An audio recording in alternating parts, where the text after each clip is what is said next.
జిల్లా గౌరవ అధ్యక్షులు ఎస్ నాగరాజు గారు జెండా ఆవిష్కరించవలసిందిగా కోరుచున్నాము.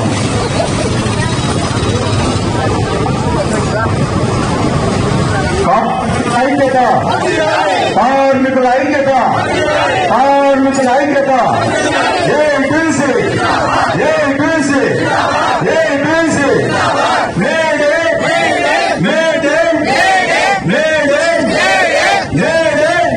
ఎర్ర జెండా, ఎర్ర జెండా, ఎర్ర జెండా, ఎర్ర జెండా. కార్మికులారా, ప్రపంచ కార్మికులారా, మనం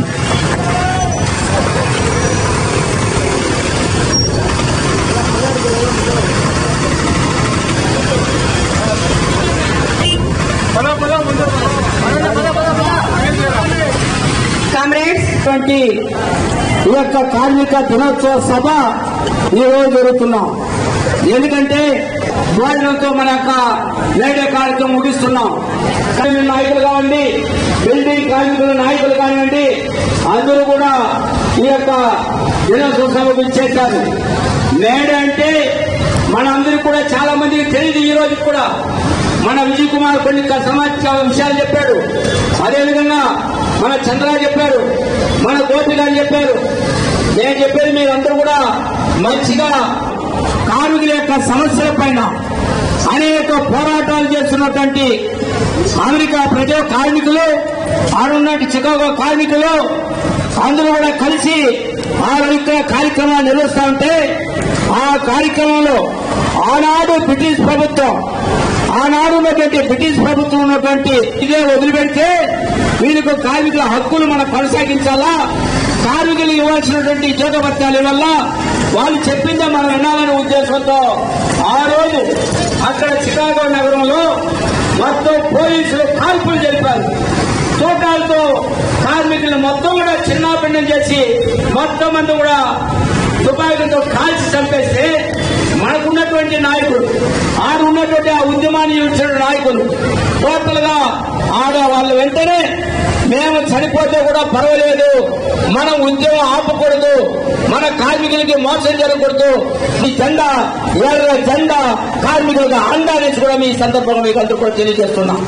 అందుకోసమే ఈ రోజు ఎక్కడ ఏ కార్మికులకు అన్యాయం జరిగినా, ఎక్కడ జీతభత్యాలు లేకపోయినా, ఎక్కడ ఏ సమస్య వచ్చినా మొత్తం ఎర్ర జెండా పోయి అక్కడ నిలబడతాయి.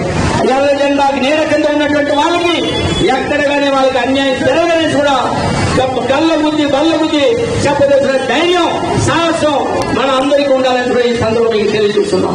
మన అందరూ కూడా కార్మికుల యొక్క సమస్యల పైన పోరాటం కొనసాగిస్తూ వాళ్ళ యొక్క వేతనాల పైన, వాళ్ళ జీతభత్యాల పైన కోసమే ప్రపంచ వ్యాప్తంగా ఎక్కడ ఏ దేశాల్లో కానీ భారతదేశ వ్యాప్తంగా మేడేనే జరుపుకుంటున్నారు. ఈయన పోతుంటాడు, తండ్రి పనికి పోతాడు, పనికి పోయి 16 గంటలు 20 గంటలు పనిచేసి ఇంట్లో వచ్చేలాగా మళ్ళా బిడ్డలు నిద్రపోతాడు. కానీ ఆనాటి కాలంలో తల్లి ఎవరైనా కూడా బిడ్డలు తెలియదు. ఎందుకంటే పోయేటప్పుడు నిద్రపోతాడు, వచ్చేటప్పుడు నిద్రపోతాడు. కానీ తండ్రి అనేది ఎవరు తెలుసు, తల్లి చెప్తే తప్ప ఆ పిల్లవాడికి తండ్రి ఎవరు తెలియదు. అలాంటి పరిస్థితుల్లో కార్మిక వర్గం పోరాటం చేసి ఈ యొక్క చట్టాన్ని 8 గంటల పని విధానాన్ని సాధించింది. కాబట్టి ఈ 8 గంటల పని విధానాన్ని మే 1వ తేదీన సాధించింది.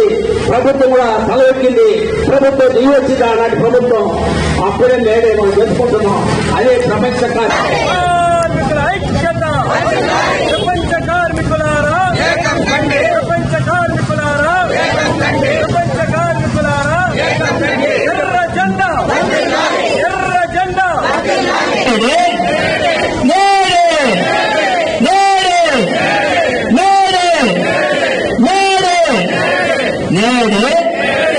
నేడే